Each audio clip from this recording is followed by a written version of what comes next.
The rise of the Mongols is one of the most significant and dramatic stories in world history.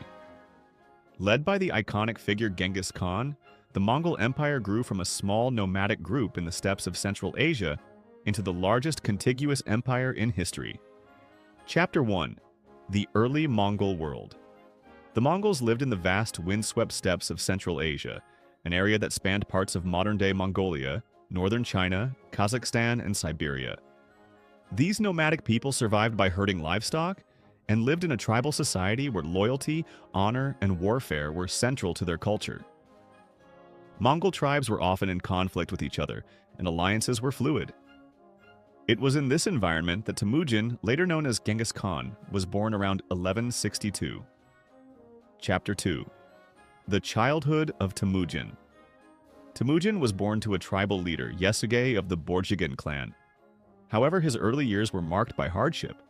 When Temujin was just a child, his father was poisoned by a rival clan, leaving the family vulnerable. The family was abandoned by their clan, and they struggled to survive in the harsh environment.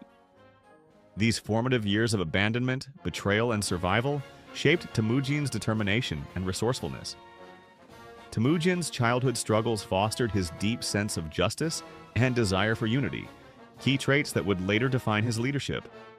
Chapter 3. The Rise of Temujin. Temujin's rise began when he united his family and early followers, defeating rival tribes and showing remarkable military and strategic skill. He initially focused on strengthening his own tribe, the Mongols, through alliances, marriage, and by proving himself a capable leader in battle. Temujin's leadership style was characterized by merit-based promotion, offering positions based on ability rather than aristocratic birth, which attracted talented warriors and loyal supporters. One key moment in his rise was the capture and brutal punishment of his half-brother, whom Temujin believed had betrayed him. Chapter 4. The Unification of the Mongol Tribes.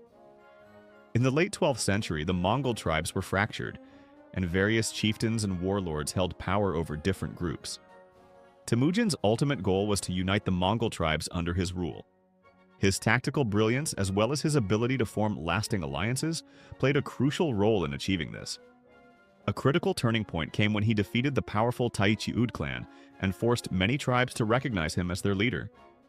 This victory, along with his alliance with the Khurayat and others, brought Temujin closer to his dream of a unified Mongol nation. Chapter 5. The Title of Genghis Khan.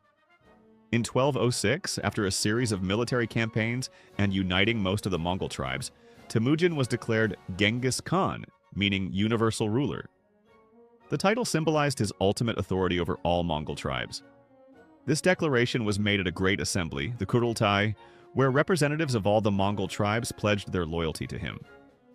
Genghis Khan now had the mandate to conquer and unify not only the Mongol people, but the world itself. He formalized a new legal code, the Yasa, and took steps to organize the military and administrative structures of his growing empire. Chapter 6. The Conquest of the Western Xia and Jin dynasties. Genghis Khan's first major conquests outside of Mongolia were against the Western Xia dynasty, in present-day northern China, and the Jin dynasty in northeastern China. His tactics were ruthless and innovative. The Mongols, renowned for their cavalry and archery, used feigned retreats and lightning-fast raids to overwhelm their enemies.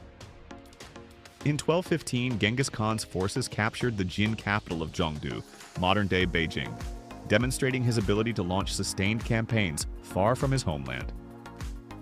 The fall of the Western Xia and Jin marked the Mongols' growing dominance in East Asia. Chapter 7. The Invasion of Central Asia and the Khwarezmian Empire. In 1218, Genghis Khan turned his attention westward toward the Khwarezmian Empire in modern-day Iran, Turkmenistan, Uzbekistan, and Kazakhstan. The Khwarezmian Shah, Ala ad-Din Muhammad, had offended Genghis Khan by executing his trade emissaries, which led to the Mongol invasion. Genghis Khan's revenge was brutal, as his army systematically destroyed the cities of the Khwarezmian Empire, including the rich city of Samarkand. This invasion also marked the beginning of the Mongol push into the heart of the Islamic world. The Mongols' siege tactics and relentless pursuit of their enemies left the Khwarezmian Empire in ruins. Chapter 8. The Battle of the Indus and Expansion into the West. By the early 1220s, Genghis Khan's empire stretched across much of Central Asia.